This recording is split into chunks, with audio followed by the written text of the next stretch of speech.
कैसे हैं आप लोग? उम्मीद करता हूं आप लोग सही होंगे। आज सब्सक्राइबर तो कम है, लेकिन कई सारे बच्चों के 4-5 बच्चों के मैसेज आए कि सर हिस्ट्री का भी कुछ बना दो आप। तो आज हिस्ट्री के फर्स्ट बुक का फर्स्ट चैप्टर जो लेके आया हूं, जिसका नाम है ब्रिक्स, बीट्स एंड बोन्स। क्या नाम है? Bricks, beads and bones. दोस्तों, इसके 2 या 3 पार्ट बनेंगे जिसमें वीडियो में प्रोड्यूस करूंगा।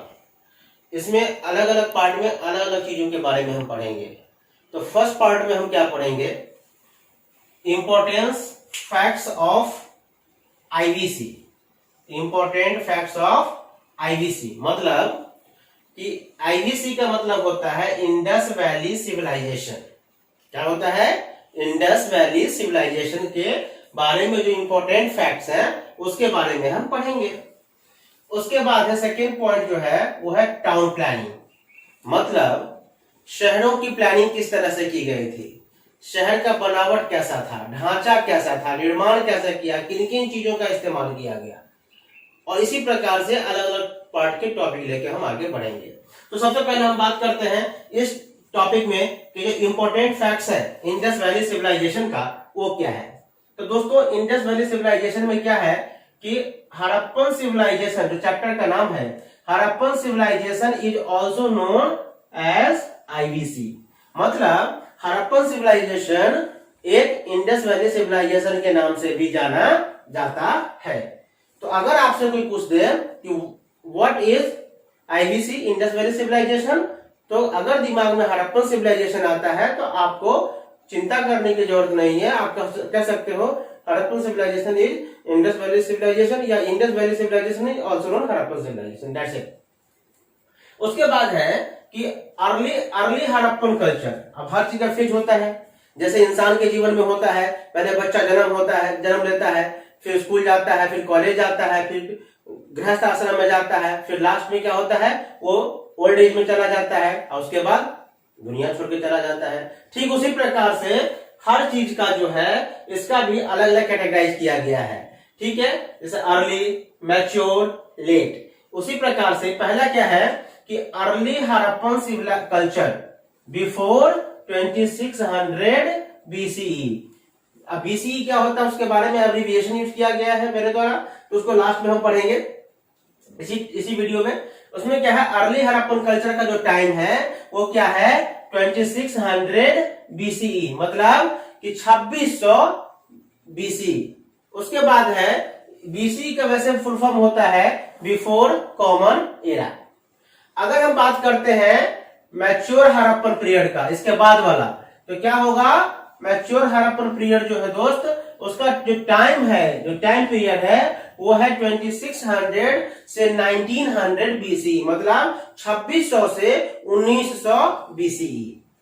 तीसरा जो है वो तीसरा क्या है, लेट हड़प्पन कल्चर। जो हड़प्पन कल्चर था, हड़प्पा सभ्यता जो थी, उसमें अगर हम लेट की बात करें, जो लास्ट खत्म होने के कगार पे जो था, और उस समय क्या था, तो उसका जो टाइम अगर हम बात किया जाए तो आफ्टर 1900 बीसी, मतलब 1900 बीसी।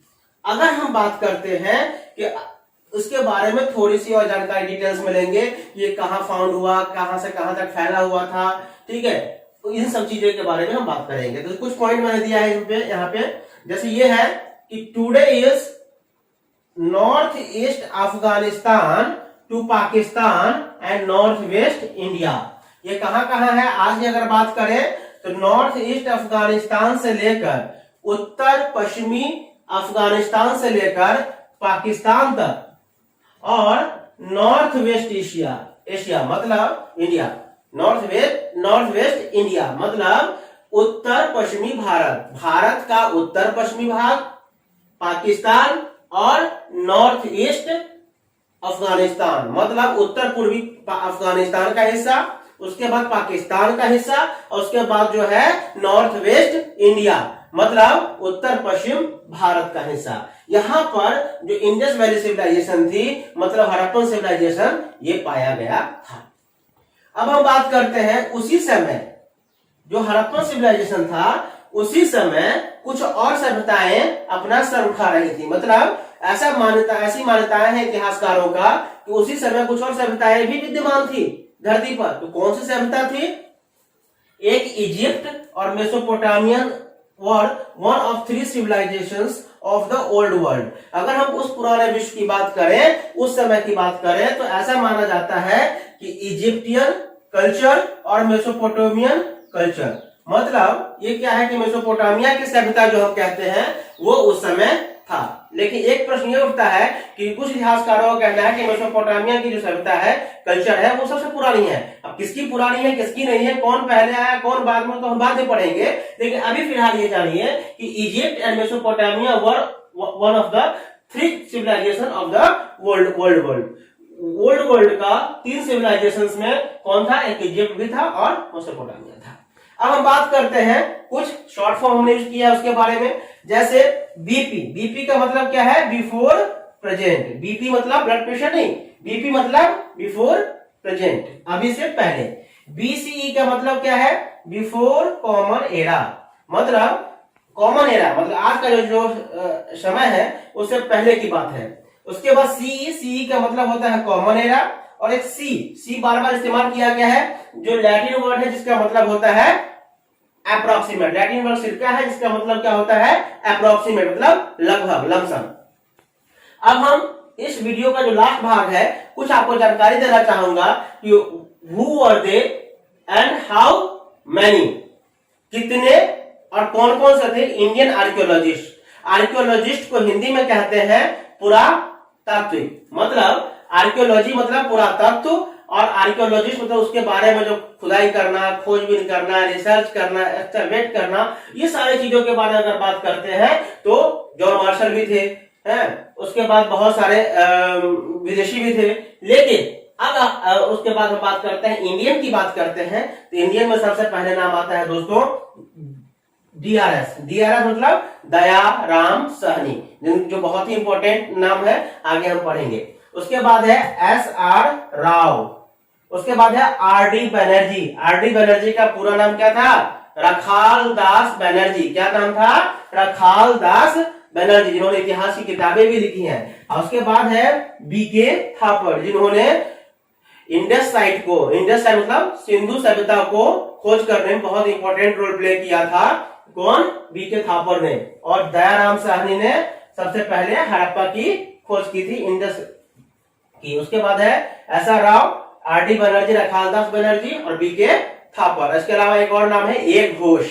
तो इन सब ये सारे क्या है? इंडियन आर्कियोलॉजिस्ट है, भारतीय पुरातत्व विभाग के खोजकर्ता थे। तो इन सब बारे ये थे इंपॉर्टेंट फैक्ट्स आज के बारे में, इस वीडियो के बारे में, ठीक है। और इसी में हम आगे पढ़ेंगे कि क्या क्या हुआ, इसके बाद जो हम जानकारी देंगे। जैसे मैंने पहले बता चुका हूं कि ये इसके बारे में पढ़ेंगे, टाउन प्लानिंग पढ़ेंगे, सब कुछ इसी वीडियो में फर्स्ट पार्ट में ही हम पढ़ेंगे, ठीक है। तो दोस्तों इसके आगे जो है हम बात कर रहे हैं इंडस वैली सिविलाइजेशन का। तो इंडस वैली सिविलाइजेशन कैसे हुआ, कैसे क्या हुआ, इससे पहले हम अभी थोड़ी देर पहले हम पढ़े थे। अब इसमें जो है इंडस वैली सिविलाइजेशन, इसको हम क्यों कहते हैं Indus valley civilisation, Harappan civilisation को? क्योंकि ये इंडस रिवर के और इसके ट्रिब्यूटरी के आसपास हैं। जो मेजर साइट्स हैं वो सिंधु नदी और उसके सहायक नदियां जो आसपास हैं उसके आसपास है, इसलिए इसे इंडस वैली सिविलाइजेशन कहा जाता है, मतलब सिंधु घाटी सभ्यता। इंडस मतलब होता है कि सिंधु, और वैली मतलब घाटी, और सिविलाइजेशन मतलब सभ्यता। इंडस वैली सिविलाइजेशन मतलब हड़प्पन सिविलाइजेशन को इंडस वैली सिविलाइजेशन भी कहते हैं। और इसके बाद क्या है? हड़प्पन सिविलाइजेशन जो है वो फर्स्ट साइट डिस्कवर्ड। जो इंडस वैली सिविलाइजेशन था उसमें क्या है कि हड़प्पा जो जगह का नाम है वो पहली बार फर्स्ट टाइम डिस्कवर्ड हुआ था, खोज किया गया था। और इसी को हम ब्रॉन्ज एज सिविलाइजेशन भी कहते हैं। ब्रॉन्ज एज सिविलाइजेशन मतलब कि ब्रॉन्ज, उसको तो उस समय ब्रॉन्ज का इस्तेमाल किया जा रहा था पॉटरी बनाने में, ऑर्नामेंट्स बनाने में। और जो मेटल यूज होता था क्या था? ब्रॉन्ज किससे बनता है? कॉपर से और टिन से, ये याद रखिएगा, इंपॉर्टेंट है। ब्रॉन्ज किससे बनता था? कॉपर से और टिन से। अब हम बात करते हैं हड़प्पा। तो हड़प्पा क्या है? फर्स्ट साइट डिस्कवर किया गया था कब डिस्कवर किया गया था? 1921 में, 1921 में हड़प्पा डिस्कवर किया गया था। खोज की गई थी, किसके द्वारा की गई थी? अभी थोड़ी देर पहले हमने पढ़ा था दयाराम साहनी जी के बारे में, जो इंडियन आर्कियोलॉजिस्ट थे, उस लिस्ट में हमने पढ़ा था। तो हड़प्पा जो है 1921 में दयाराम साहनी के द्वारा खोज की गई हड़प्पन सिविलाइजेशन की, जो कि फर्स्ट साइट के नाम से जाना गया। जो उसके बाद है मोहनजोदारो। मोहनजोदारो जो है वो हड़प्पा के बाद सेकेंड साइट है, जो ठीक उसके एक साल बाद डिस्कवर किया गया। किसके द्वारा किया गया? आर.डी. बनर्जी, जिनके बारे में अभी हमने थोड़ी देर पहले भी पढ़ा था, इनके बारे में भी। और आर.डी. बनर्जी का फुल फॉर्म बताया था मैंने, रखाल दास बनर्जी, जिन्होंने ठीक 1922 में उन्होंने सेकेंड साइट के रूप में खोज किया था। किसको? मोहनजोदारो को। लेकिन इन्होंने क्या किया? ये excavation by John Marshall 2500 to 1700 BC, 2500 से 1700 बीसी से बीसी के आसपास क्या हुआ कि इसको खुदाई की गई थी जॉन मार्शल के द्वारा। लेकिन खोज कब किया गया था? 1920 में। किसके द्वारा? आर.डी. बनर्जी के द्वारा। और खुदाई कब हुई थी? जॉन मार्शल के द्वारा। अब हम बात करते हैं जो इंडस वैली सिविलाइजेशन है दोस्तों, इसमें हम 5 पार्ट पढ़ेंगे, जिसमें से हम जो टाउन प्लानिंग है, जैसा कि हमने बताया था थोड़ी देर पहले कि आज हम इंपॉर्टेंट फैक्ट्स और टाउन प्लानिंग के बारे में पढ़ेंगे इस फर्स्ट वीडियो में। इसमें क्या है कि जो टाउन प्लानिंग है इसके बारे में पढ़ेंगे। इसके 5 पार्ट हैं। पहला है टाउन प्लानिंग, दूसरा है एग्रीकल्चर और डोमेस्टिकेशन, जैसे खेती करना, कौन कौन से टूल्स यूज करना, और कौन कौन से जानवर इस्तेमाल करते थे, कौन कौन से एनिमल्स का बोन्स मिले हैं, उन सब के बारे में हम बात करेंगे। थर्ड जो है आपका रिलीजियस बिलीफ है, फोर्थ जो है वो ट्रेड है, और फिफ्थ जो है इंपॉर्टेंट साइट है। अब जो है इसमें हम टाउन प्लानिंग के बारे में आज हम इस वीडियो में पढ़ेंगे सिर्फ। तो टाउन प्लानिंग में क्या था? टाउन प्लानिंग जो था वो ग्रिड सिस्टम से बना हुआ था। किससे बना हुआ था? ग्रिड सिस्टम से। आपके एनसीईआरटी बुक में पूरा पिक्चर दिया हुआ है जो ग्रिड सिस्टम, अभी बोर्ड पे वो ग्रिड सिस्टम बनाना थोड़ा सा मुश्किल हो रहा है जगह कम होने के कारण, तो मैं आपको बता देता हूँ वर्बली कि ग्रिड सिस्टम का इस्तेमाल होता था। और इसमें क्या था कि जो मेन रोड थे, जो मुख्य सड़कें थी, वो नॉर्थ टू साउथ, मतलब उत्तर से दक्षिण दिशा की ओर उसका जाती थी। उसका जो डायरेक्शन था नॉर्थ टू साउथ, मतलब उत्तर से दक्षिण की ओर। और जो एलिज थे, एलिज का मतलब क्या होता है? एलिज का मतलब होता है गलियां। क्या होता है? गलियां। एलिज का मतलब क्या होता है? जो छोटे छोटे पतली गलियां होती हैं, ठीक है, उसे कहते हैं। वो कैसे निकलते थे? East to west. जो रोड्स थे, याद रखिएगा, जो रोड्स थे, मेन मुख्य सड़कें थी, मेन रोड्स थे, वो क्या था? नॉर्थ टू साउथ, उत्तर से दक्षिण की ओर। और जो एलिज थे वो क्या थे? ईस्ट टू वेस्ट, पूरब से पश्चिम की ओर। और जो अंडरग्राउंड एंड ड्रेनेज सिस्टम, सबसे इंपॉर्टेंट बात क्या थी उस समय खास की कि अंडरग्राउंड एंड ड्रेनेज सिस्टम जो स्लैब्स और मेन होल में थे, क्योंकि जो अंडरग्राउंड था, ड्रेनेज सिस्टम था, तालाब टाइप में था, जो पानी बाहर नहीं जाता था, वो क्या था कि वो नालियों से होकर अंडरग्राउंड निकल जाता था और पास हो जाता था। जो स्लैब टाइप में बने होते थे और मेन होल होता था, जिसके द्वारा अंडरग्राउंड से पानी निकलता था, जो कि आजकल भी हमें देखने को मिलता है। अब हम बात करते हैं सिटी कैसे थे। उस समय की जो सिटी मतलब शहर कैसे थे? शहर 2 प्रकार के थे, एक था अपर टाउन, दूसरा था लोअर टाउन। मतलब जो अपर टाउन था उसकी दीवारें ऊंची होती थी, और लोअर टाउन की जो दीवारें थी वो निचला शहर कहते हैं, वो छोटी होती थी। जैसे अपर टाउन को हम सिटाडेल भी कहते हैं। सिटाडेल जो कि फोर्टिफाइड हुआ करता था। फोर्टिफाइड ऐसा लगता था कि जैसे फोर्टिफाइड मतलब कि जो सराउंडेड ऑफ द वॉल, मतलब दीवार से चारों तरफ घिरा होता था। सिटाडेल जो है अपर टाउन के नाम से जाना जाता था। ऊपरी शहर मतलब उसकी हाइट ऊंची होती थी और चारों तरफ दीवारों से घिरा होता था, उसे कहते हैं सिटाडेल अपर टाउन। और दूसरा होता था लोअर टाउन, जो उससे नीचे के भाग में होता था। उसके बाद है हाउसेज। उस समय के जो घर थे, हाउसेज कैसे बने होते थे? हाउसेज जो थे 1 या 2 मंजिला, मैक्सिमम 1 और 2 मंजिला, कुछ इमारतें जो थी 2 मंजिला भी पाया गया है, जो कि 1 to 2 स्टोरी बिल्डिंग थे। मतलब कि 1 से 2 मंजिला इमारतें हुआ करती थी, घर हुआ करते थे। और बर्न्ट ब्रिक से बना हुआ था, जिसका डायमेंशन मतलब नाप, पैमाना कैसे होता था? 4:2:1, मतलब लंबाई गुने चौड़ाई गुने ऊंचाई इसे कहते हैं। तो वो क्या है, ये फीट में नहीं था, ये इंच में था, मतलब स्क्वायर इंच में आ जाएगा। 4 इंच, 2 इंच एंड 1 इंच। तो क्या हो जाएगा? 4 इंच, 2 इंच और 1 इंच। तो इसमें क्या होगा? 4 inch multiply 2 inch multiply 1 inch, मतलब 4 इंच स्क्वायर क्यूब हो जाएगा। तो ये बर्न ब्रिक उस समय ईंट का साइज होता था। और जो सबसे इंपॉर्टेंट बात थी वो क्या था, डोर्स ओपन टुवर्ड्स एलीज, जो दरवाजे थे वो गलियों में खुलते थे, ना कि मेन रोड पे। जैसे आजकल होता है ना कि मेन रोड पे लोगों गेट खुल जाते हैं मकान के, ऐसे नहीं थे। वो डोर्स ओपन टुवर्ड्स एलीज, जो क्या थे, जो दरवाजे होते थे वो एलीज में खुलते थे, गलियों में खुलते थे। तो थोड़ा सा सम अप कर लेते हैं within 1 minute. Indus valley civilisation के जो थे वो इंडस रिवर और उसके ट्रिब्यूटरी आसपास जो सहायक नदियां थी उसके जो मेजर साइट्स थे वहां पे थे। वो हड़प्पन जो था वो फर्स्ट साइट डिस्कवर किया गया था। और ब्रॉन्ज एज सिविलाइजेशन क्यों कहा जाता है, क्योंकि मेटल एज ब्रॉन्ज इस्तेमाल किया था एज ए मेटल, जो कि कॉपर और टिन से बनता है। हड़प्पा फर्स्ट साइट डिस्कवर हुआ था 1921 में, 1921 में, किसके द्वारा, दयाराम शाहनी के द्वारा। उसके ठीक एक साल बाद मोहनजोदड़ो को डिस्कवर किया गया सेकेंड साइट के रूप में, जो 1922 में हुआ, किसके द्वारा, आर.डी. बनर्जी अर्थात रखाल दास बनर्जी के द्वारा। और इसको excavation by the John Marshall कब किया गया, जॉन मार्शल के द्वारा। एक्सकेवेशन मतलब होता है खुदाई करना। क्या होता है इसका, खुदाई करना। ये कब किया गया था, 2500 बीसी में।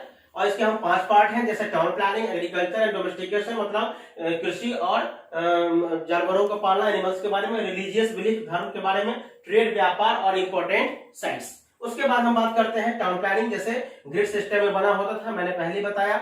मेन रोड जो थे नॉर्थ से साउथ डायरेक्शन में, उत्तर से दक्षिण की ओर खुलते थे।